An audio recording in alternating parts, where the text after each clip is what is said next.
The 88mm FlaK gun and its different variants was the most famous of all artillery pieces employed by the Wehrmacht in the Second World War.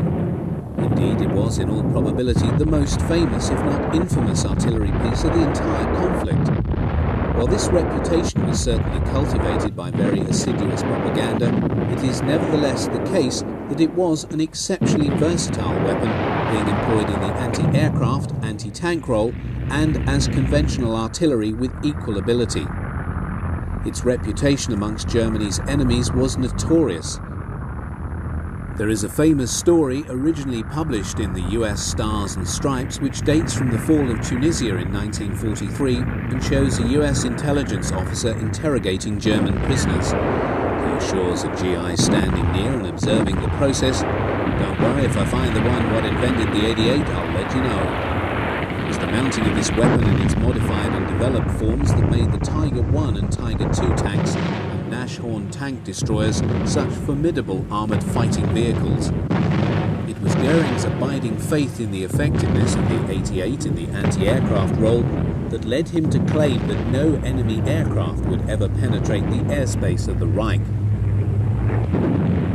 Although effective in this role, it is clear that the 88mm was actually no better than its Allied contemporaries, such as the British 3.7-inch anti-aircraft gun, which had a better performance in ceiling, weight of shell, and also ground range. It was in the Western Desert that the 88 began to acquire its fearsome reputation in the anti-tank role. Its first appearance in this theatre was noted outside of Tobruk in April 1941. Towed by an 8-ton half-track, the 88 was frequently employed in the anti-tank role while still on its real cruciform chassis. Its principal disadvantage then lay in its height, which was some 6 feet 10 inches. In the desert, its greatest effectiveness in the anti-tank role came when its crews had time to dig gun pits. Whilst these had to be large, the gun then became, in the words of a British report, extremely difficult to detect at 1,000 yards range.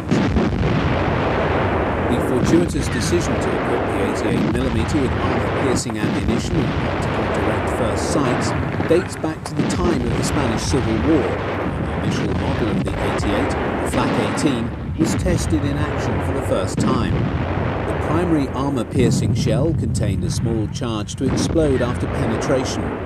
Armor plate up to 108mm thick could be penetrated at up to 1,100 yards. The gun's ability to penetrate armour of such thickness and at such a range not only made any British tank in the desert vulnerable, it made the 88mm the only weapon easily able to deal with the formidable new T-34 and KV series of heavy tanks when encountered in Russia in 1941.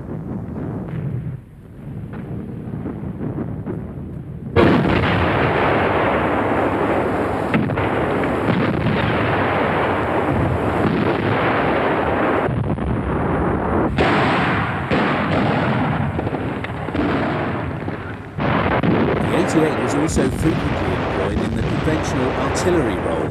These Waffen-SS troopers are serving their pieces in southern Russia in the late summer of 1943.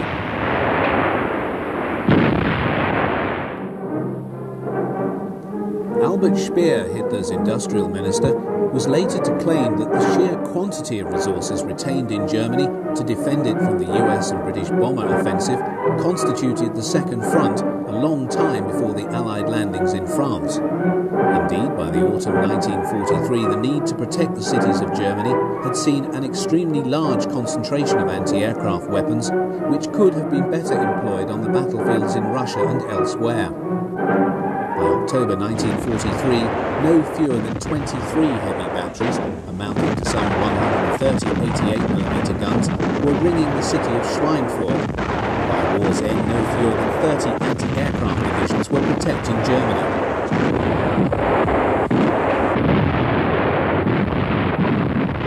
88 batteries provided a defensive umbrella for German and Italian forces retreating from Sicily across the Straits of Messina in August 1943. The barrage thrown up by the German batteries, expending a prodigious amount of ammunition, allowed no fewer than 102,000 troops to be slipped across the straits in the face of Allied bombing raids.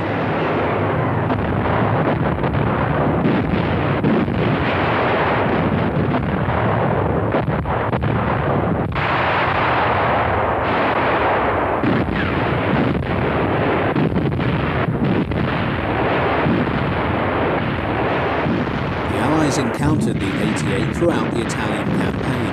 As the Germans often emplaced their guns in well-prepared defensive positions, the 88 once more emerged as a formidable weapon. From Salerno through to Cassino, the Germans used their 88s to delay the Allied advance. It was in the fighting around the Great Monastery in early 1944 that film of 88 shooting at Allied Sherman tanks was taken. The 88 often proved to be the nemesis of this Allied tank, which by this date and through to war's end was to constitute the primary weapon in the Allied tank forces. The frontal armour of the Sherman was vulnerable to penetration to the 88 from some considerable distance. Whether encountered as an artillery piece or when mounted on tanks and self-propelled guns, this particular weapon was to prove exceedingly dangerous to all Allied AFVs. Given its effectiveness, it would be perfectly reasonable to suppose that the 88mm FlaK 18 was actually a very new design. In fact, it can be traced back to 1925, and although Krupp and Rheinmetall did experimental work in Germany, much of the design was undertaken by Germans seconded to work at the Bofors factory in Sweden. A prototype was then built in Germany and the gun entered service in 1933. It was blooded in the Spanish Civil War and was most successful.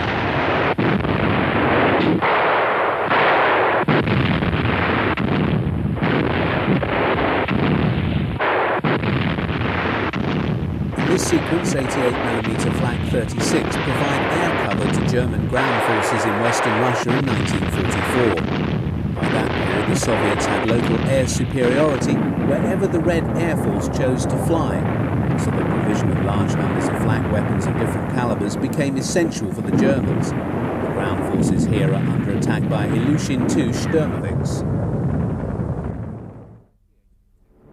Although German forces had been driven from the Caucasus following their failed attempt to secure the oil fields there in the 1942 summer campaign, Hitler had insisted on retaining a large bridgehead in the Kuban Peninsula. When the military situation improved, he intended to make a second attempt to secure this vital economic resource.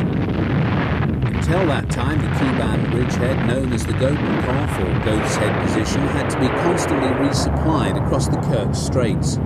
This arterial route was naturally a prime target for the Soviet Air Force. In consequence, the Germans had ringed the port on the Kuban side with extremely dense, light and heavy flak defences, and it is these that are seen in action here.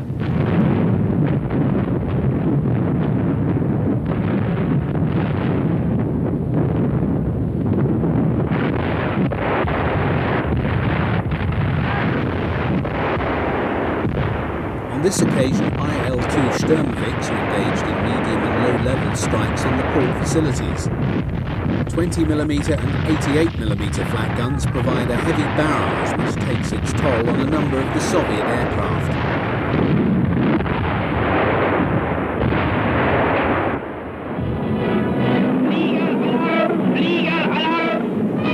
This rare sequence of colour film, a Soviet air attack on a German air and seaplane base in northern Norway in 1943, is met by heavy anti-aircraft fire from light 20mm FlaK and a battery of the ubiquitous 88mm guns. The sequence is effective in showing the communications link between the range-finding team and the gun layers. The relevant information on height, distance and so forth is relayed by radio to gunners who then target the Soviet attackers and fire the guns. Once again, the 88s are successful and they bring down one of the Soviet attackers.